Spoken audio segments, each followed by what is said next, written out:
It is Christmas for me today, and that's because we've got 4.5 kilos of new frost samples coming all the way from China, and they're landing in my warehouse today. We've got 4 tank tops, we've got 1 long sleeve, we've got 1 sweatshirt, and we've got 2 pairs of sweatpants. Now, all these samples need to be bang on because I need to start placing bulk orders for spring, summer. And because China shut down for about 3 to 4 weeks every single year because of Chinese New Year, this year, which falls on February, I need to get my shit sorted now because there is no time for a new sample. I've got a good feeling about some, but I've got a horrible feeling about some as well. So I guess we're just going to have to find out, see which ones actually make the cut. I am a wee bit confused here because the samples have come. How the hell have they fit everything in this tiny little box here? The box looks like the one from Seven as well. If you've watched the film Seven, what an absolute spectacle. And if you haven't, go and watch it. But it's time to get down to the nitty gritty and get these samples opened.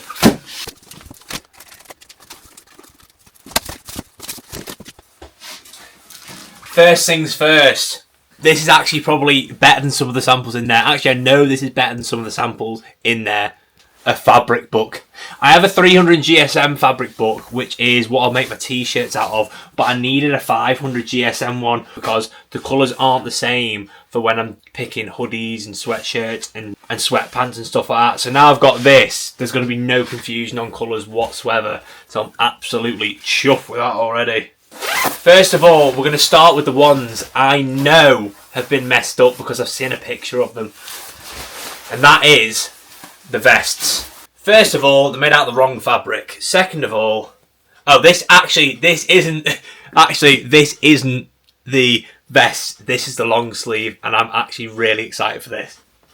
This is a 240 GSM, so it's slightly lighter than the tees I do. Oh yeah, now that is what we're talking about here. This is a size medium for reference. Sleeve length's perfect. I'm wearing that today. It's basically just an extension of my t-shirt silhouette, but I did opt for the cuffs on this to not be ribbed purely because I think it gives it a bit more premium feel if it doesn't have the rib on the cuffs, because I did have a sample from AS Colour and it just felt too basic, and because now I know I've got the sleeves spot on, I mean what's not to love? It slightly comes just, as you can see here, I need it to hang, it comes slightly just over the thumb here. Absolutely silly, bruv. And what we are going to do, what we might see in this video too, is I'm going to print on the sleeves of this, and I've got this new cursive font. This is the first design I've ever paid for of anyone. I got it off a tattoo artist in Germany I found on Pinterest, and I've put it in a vector format so I can print it on clothes, and it's absolutely beautiful. But now you've seen something good, it's time to show you something that isn't so good, and that is the ribbed tank tops, because I know this is going to fit like an absolute sack of crap. Because I've seen how it looks. Actually, you know what? That's actually a little bit better, you know. No, I actually might have cooked it. It does feel too thin. What? Actually, never mind. You know what? What the fuck? What the hell is that? This looks like something a gay man would wear. No offense to gay men, but I ain't a gay man. Don't get me wrong. Those shoulders and biceps are looking huge in it, but it's not what I wanted. If I pop up a picture of the other one now, these sides are supposed to come in slightly like this rather than just be cut off on the sleeves. But to be honest, that isn't the worst. That's not the worst thing in the world. I can change this slightly. One thing as well is the fabric is far too thin, but at least this is the right one.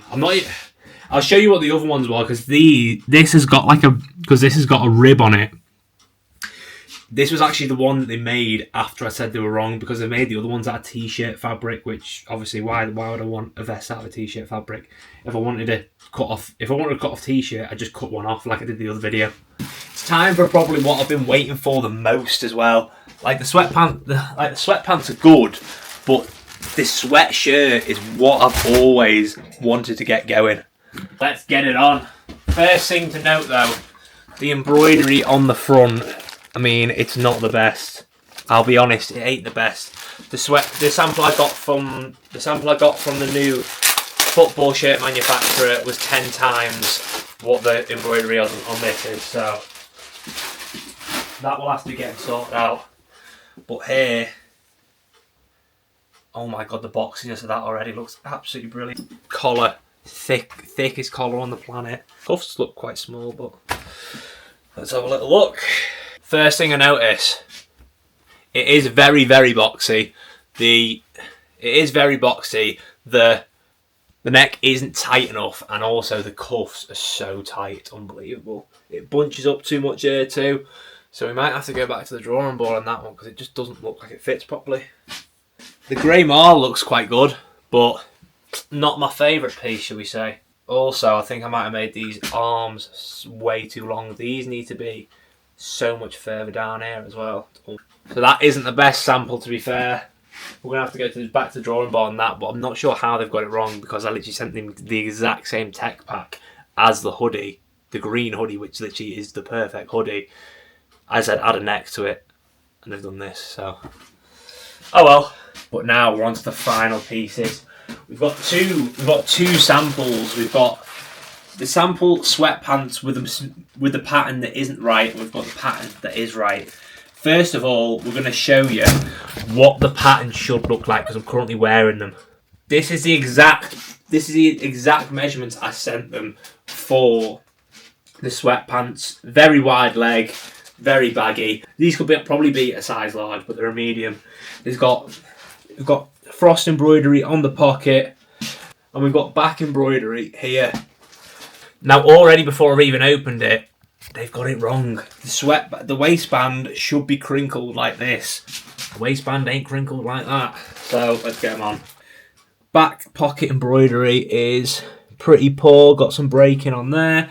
Front pocket embroidery, I mean, it's okay. It's thinner than it was, but it's very, very jaggedy. When this one is smooth as silk, but we'll see. I'm more bothered on the fit. I can change the embroidery because if this manufacturer's not good at embroidery, they're not good at embroidery. They have included the metal tips on the inside, so that's a bit better. Okay, so this is the fit that should be right. I've got another one which actually might be better than this. I don't know. This is the fit they've come up with, and to be honest, I think I actually prefer this fit because it's less extreme but also still quite wide leg. Like the other ones go so far underneath, they break so far. Like these feel pretty decent. We'll just do a bit of stress test on this. Yeah, they're actually really good. Now let's compare these to the other sample pair. You know what? These are a lot slimmer. But they're actually not that bad either. So we put these on, they're a lot thinner. And the main thing I'm thinking, how is it going to look together when I've got a hoodie on? So we're going to put a hoodie on and just see. So here's the hoodie here. Like this is how the sweatshirt should have fit, but without a hood. I don't know how they've messed that up. So overall, pretty happy with that, to be fair. Long sleeves good. Both the sweatpants are actually decent, and the sweatshirt, I mean, it's okay. There's room to save it, put it that way. Back in Blanks Works now, about to put the samples to good use. What we're doing is the cursive writing I said before is getting printed onto one of the sleeves. Never printed on the sleeves before, so this could go one or two ways.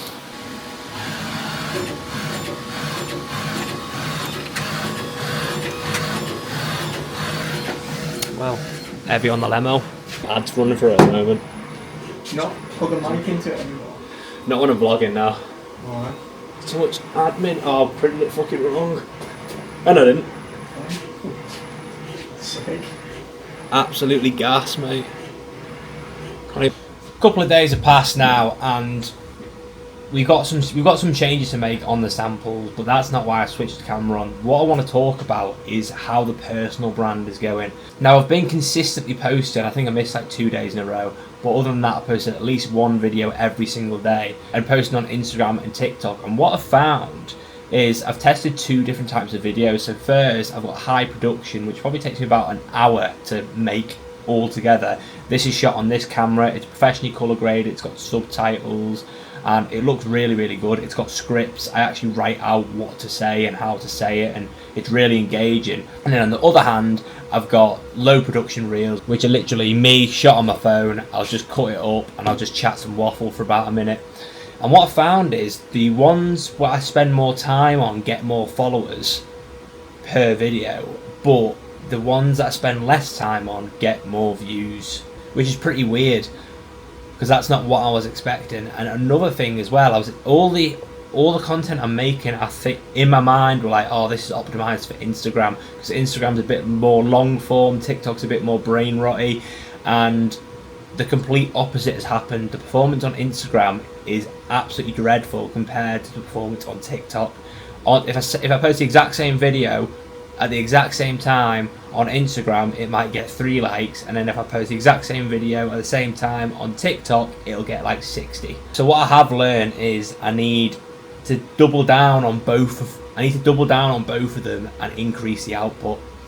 Now the low production ones on my phone, they could be a lot better, and I should be putting out like at least 3 a day of them because it doesn't take that long.